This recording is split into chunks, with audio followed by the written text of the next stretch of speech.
If you're the smartest person in your group, you need a new group. You cannot be the go-to person in the group.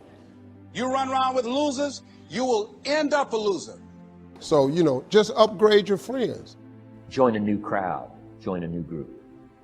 Align yourself with people that can encourage you, people that you can learn from, people that you can grow from.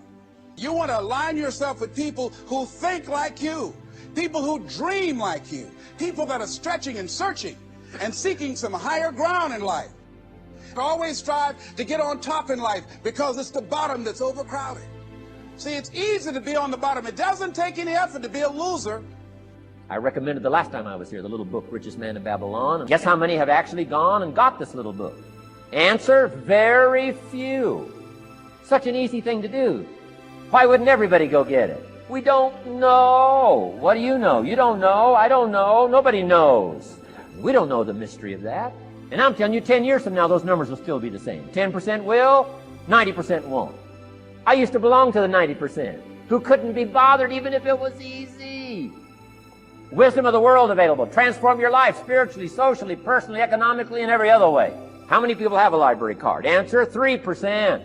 97% couldn't be bothered. And now readily and quickly blames the government and blames policy and blames the pay scale. Here's my advice to you today. Walk away from the 97%. Don't talk like they talk. Don't act like they act. Don't specialize in what they specialize in. Throw away the blame lists they cling to. Don't spend time like most people going through life complaining.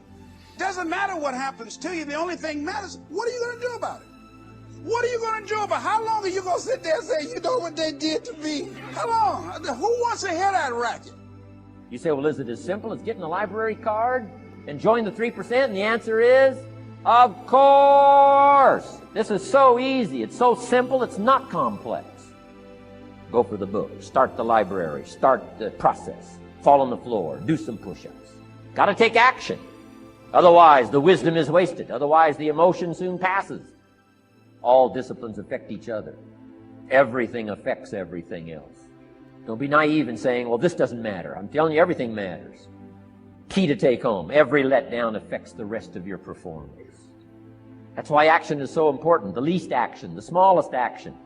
Because when you start accomplishing and the value starts to return from that one action, it'll inspire you to do the next one and the next one and the next one. Here's the greatest value of discipline. Self-worth.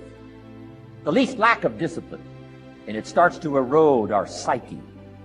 Here's the problem with the least neglect. Neglect starts as an infection, and if you don't take care of it, it becomes a disease. You say, well, how can I get back my self-respect?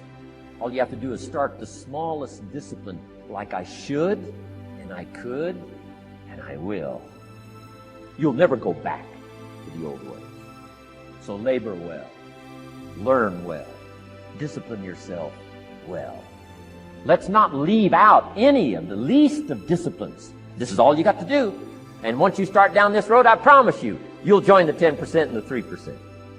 In the most independent country in the world, 95% are dependent, 5% are independent. Take charge of your own retirement.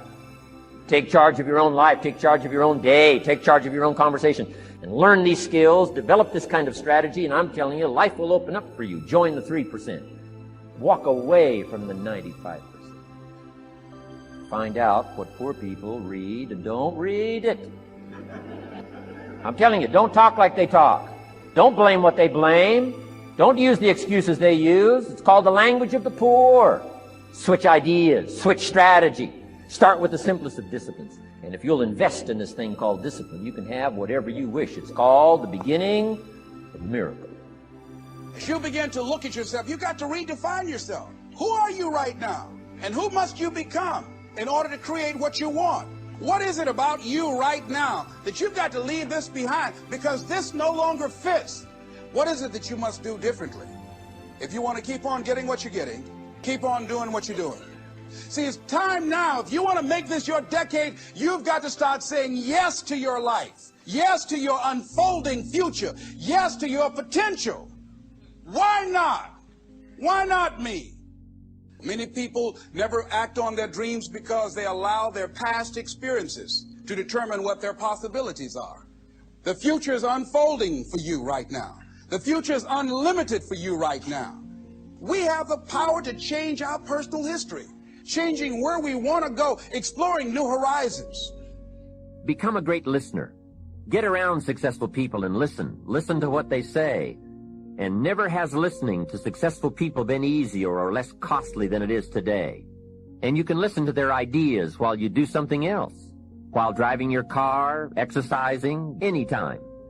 Listen over and over again until their ideas become your ideas. Ideas well written, well spoken, and well invested can be your driving life force for wealth and happiness. Watch what successful people do.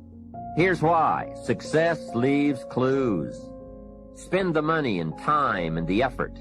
The payoff is so great, it's hard to compare the cost to the reward. Set up an educational fund.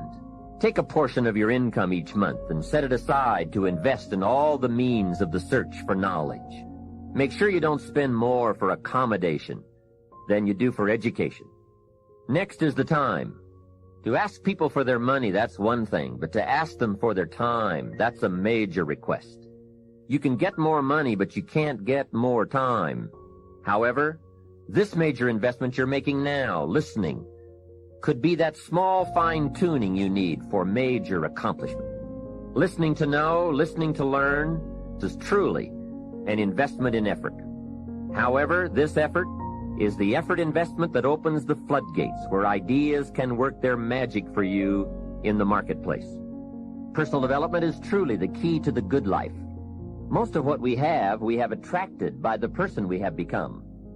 I've discovered that income does not usually exceed personal development.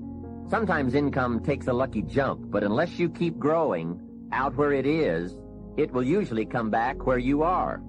I guess it is hard to keep what you haven't attracted by your own personal development. Remember, the major key to your better future is you. For a share of my life, I didn't understand the importance of that phrase.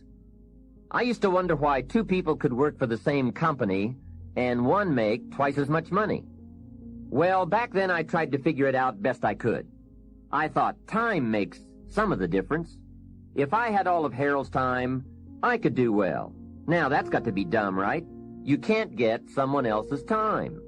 So if we can't get more time, what could we get that would make the difference in economic results? And the answer is value. You can't get more time, but you can become more valuable. Bringing value to the marketplace is how we get paid. Mistakenly, the man says, I'm getting $20 an hour. If that was true, you could just stay home and have them send you your money. You get paid for the value you put in an hour. It's possible to earn 2 or 3 or more times as much money in the same amount of time if you go to work primarily on yourself. But see, that was my problem. I was working hard on my job, but I wasn't working hard on myself. And that was the main reason for my lack of progress.